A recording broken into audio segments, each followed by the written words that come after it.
Bertempat di Jalan Cecawi 2, Batu 10 Ceras, Selangor, ladang ternakan Roti Kaya Farm mula ditemukan awal tahun lalu. Kambing dan biri-biri antara produk peternakan yang giat diusahakan tiga sahabat.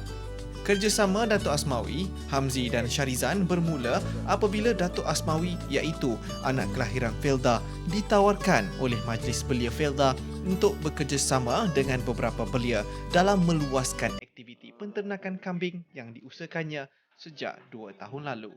Saya asal dari Felda Sungai Panjang Timur di Kuantan. Dan sekolah sendiri pun di asal Felda, Kuala Lumpur. Jadi bila Majlis Belia Felda mengusulkan untuk joint venture antara syarikat saya dan Majlis Belia Felda, itu adalah bagi saya adalah satu penghargaan. Saya rasa saya amat tertarik untuk memberikan kembali sumbangan saya kepada Felda dan juga anak-anak peroka. Belia pada hari ini kita tak boleh bergantung kepada satu pendapatan yang tetap dan kita mesti lebih kreatif dalam mencari peluang dan ruang dalam orang kata challenge diri sendiri. So kita perlu cari benda-benda yang lain yang kita boleh buat dan bagi saya minat peternakan. Jadi inilah yang saya buat yang hari ini. Bertugas penuh masa di salah sebuah syarikat minyak dan gas di Kuala Lumpur tidak menghalang bapa kepada dua cahaya mata ini meneruskan minatnya di dalam bidang ini. Hampir setiap hari, jejaka berusia 34 tahun ini tiba di ladang penternakan bagi melihat sendiri perjalanan perusahaan mereka. Sebenarnya saya berasal daripada kampung. Jadi bila kita kat kampung dulu, aktiviti peternakan ni adalah satu yang normal. Tapi bila dah pindah ke bandar, rasanya rindu keadaan di kampung mana kita buat kerja tu, rasa nak buat benda-benda tu balik. Berbeza dengan anak jati Kuala Lumpur yang bergiat aktif di dalam penulisan blog hiburan terkenal ini, bidang peternakan merupakan pengalaman baru baginya. I want to something different.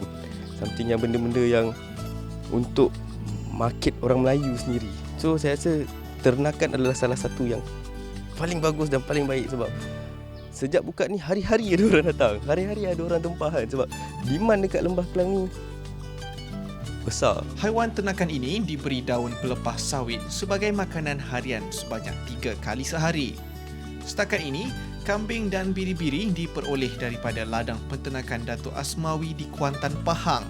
Setiap kandang yang dibina di sini mampu menampung 150 hingga 200 ekor kambing pada satu masa. Baru dia mula-mula kita nak kena tangkap. Lepas tu saya belajar sembelih.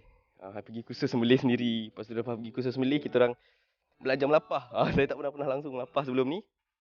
Now kena buat sendiri. Masa first time melapah, jari ni lah yang saya perlu jaga kan sebab takut.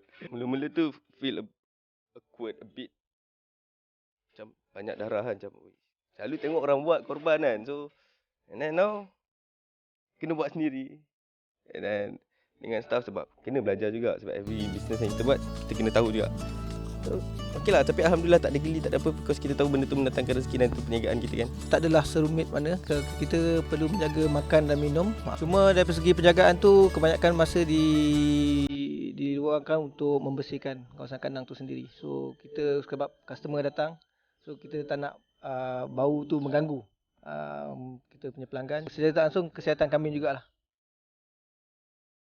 Bukan sahaja kambing dan biri-biri, malah ikan air tawar, ayam kampung, itik dan rusa turut bakal ditempatkan di kawasan seluas 10 ekar ini tidak lama lagi. Sehingga kini, 3 ekar tanah telah dibangunkan untuk tujuan pembinaan kandang dan kolam ikan. Sebenarnya kami nak jadikan ini sebenarnya satu one stop center. Maknanya semua ada dan orang akan tertarik pergi bukan saja untuk membeli ternakan, tapi juga untuk melihat environment sekeliling. Saya nak menjadikan industri ternakan ini satu yang viral supaya lebih ramai orang berminat untuk bergiat dalam peternakan, terutamanya golongan belia. Saya rasa dia dari segi peluang untuk berjaya tu amat tinggi. Hanya kena sedikit usaha, kena komitmen daripada segi masa, insya-Allah projek itu akan berjaya.